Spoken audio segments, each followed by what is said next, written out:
Hey everybody, Pastor JJ. I know I'm technically on paternity leave, but I wanted to share this little moment that I had this morning. So as you probably saw, last night, technically, or very, very early this morning, Russia invaded the Ukraine.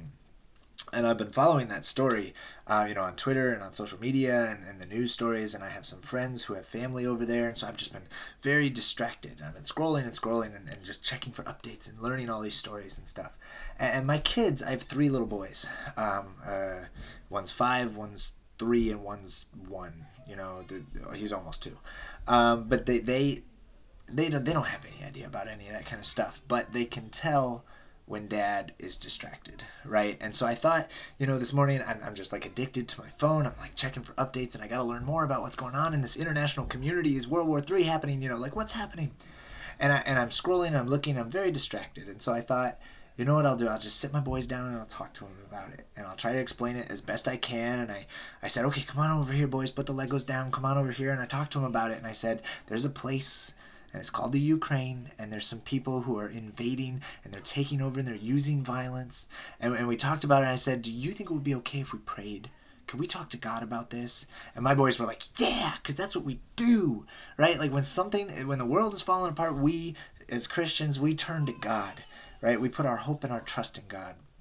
And so I did this thing. I put my hands out, and they held my hands. We made a little circle. It was super cheesy, and really, really cute. And I'm holding my two boys' hands, and then Ezra, the 2-year-old, he comes over, and he's like, oh, I want to be a part of this too. He had no idea what was going on, but he wanted to be a part of it. And so we held hands, and I said a very simple prayer.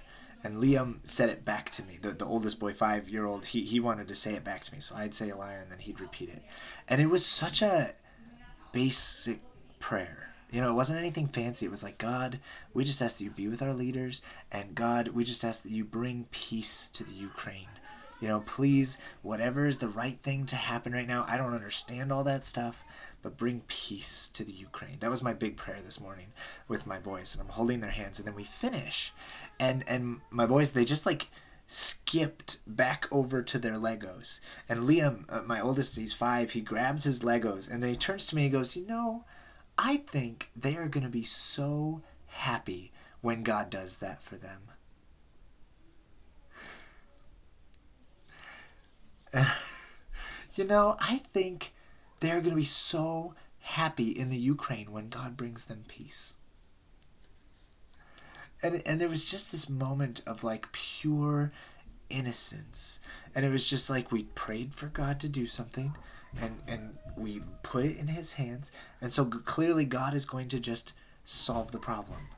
And there was just this absolute level of trust, and I was just shocked, and just like, oh, it was a very cute moment, but also it was just like, wow, I wish I had that level of trust.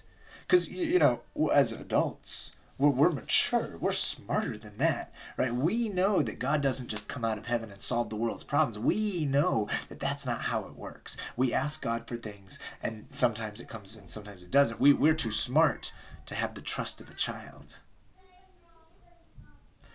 And I guess the more news stories I read, and the more horrible things that I learned about what's going on over there and all this stuff, I thought, I really want the trust of my 5-year-old, right? This absolute trust. And even with the knowledge that, yeah, God doesn't come out of heaven and just solve the world's problems. That's historically, that's not very common. That's not what God does. He often works through people, but that doesn't mean God's not in control.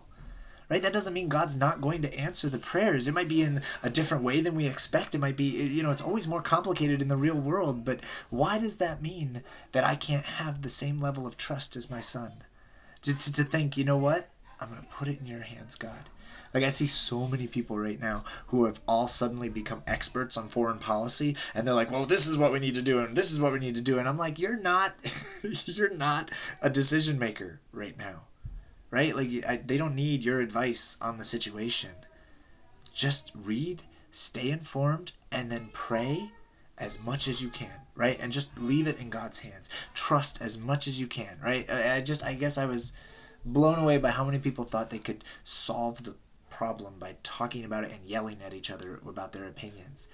And it's like, you know what? Maybe what we need to do is just take it to God and pray and trust. Right? Because, I mean, this is a really scary time. We're reading all these news stories, and, I mean, they've been throwing around the words like World War III and all this stuff, and it's really intense. And so what if we prayed a simple prayer, nothing complex, nothing fancy or deep or anything, just a simple prayer, and then we just trusted God. Okay, God, I don't know what's going on.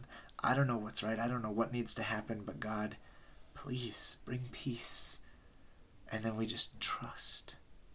And so I guess that was my moment of encouragement that I wanted to share with all of you guys today, is that if you can, if this is freaking you out and overwhelming you, try to find that simple, innocent trust of a child.